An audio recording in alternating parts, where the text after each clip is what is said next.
नमस्कार. कल्पनाच किचनमध्ये तुमचं सर्वांचं स्वागत. आज मी तुमच्याबरोबर बुना टुना ही यम्मी रेसिपी शेअर करणार आहे. त्यासाठी इथे मी पॅनमध्ये एक टेबलस्पून तेल घेतलं आहे. त्याच्यामध्ये मी स्प्रिंग अनियन 1 कप चॉप करून घातलं आहे.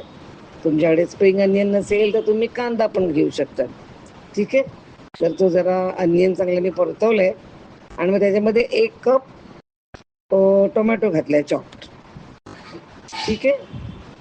आता मी कांदा आणि टोमॅटो थोडंसं शिजवून घेते, कारण आपला टुना फिश इथे मी एक चिमटीभर मीठ घातलंय, म्हणजे लगेच शिजणार, मीठ नरम होईल. तर बघूया 1 मिनिटामध्ये आपला कांदा आणि टोमॅटो तयार झालेला आहे. आता हा टुना फिश घालणार आहे ना मी आज, तो मी कॅन्ड घालणार आहे. तर तो ऑलरेडी कुक केलेला आहे, हो की नाही, म्हणून मी कांदा आणखीन टोमॅटो शिजवत ठेवलेलं. तर या टुना फिशमध्ये तेलामध्ये सनफ्लॉवर ऑइलमध्ये ते केलेलं असते, म्हणून मी तेल पहिला कमी घातलं होतं, 1च टेबलस्पून. ठीक आहे. आणि एकदम सोपं, तुम्हाला पटकन नॉनव्हेज हेल्दी काहीतरी पाहिजे असलं की तुम्ही हे कॅन आणून करू शकता. मग आपण इंडियन आहोत तर आपल्याकडे तर मसाले असतात, म्हणजे आपण नेहमीचा माझा हळद, मिरच्याची बुकी आणि गरम मसाला, या 3च गोष्टी घातल्या.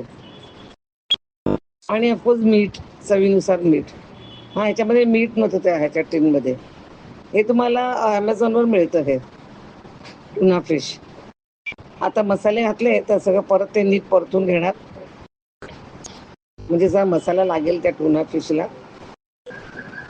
झाकून ठेवी आणि परत त्याला वाफ येऊन देऊ दे, मसाला म्हणजे शिजेल. त्याला घाला 1-2 मिनटं. पाहूया आपला टुना फिश तयार आहे का. वाव, छान अरोमा सुटले किचनमध्ये. आता आपल्याला थोडासा रंग पाहिजे, तर मी ते स्प्रिंग अनियन वापरले ना, तर वरचं ते ग्रीन कलर आहे ना, पाती, ती वापरले. जर तुमच्याकडे स्प्रिंग अनियन नसेल, मी आज म्हणाली तसं, तर तुम्ही इथे कोथिंबीर घालू शकता गार्निश म्हणून. ठीक आहे.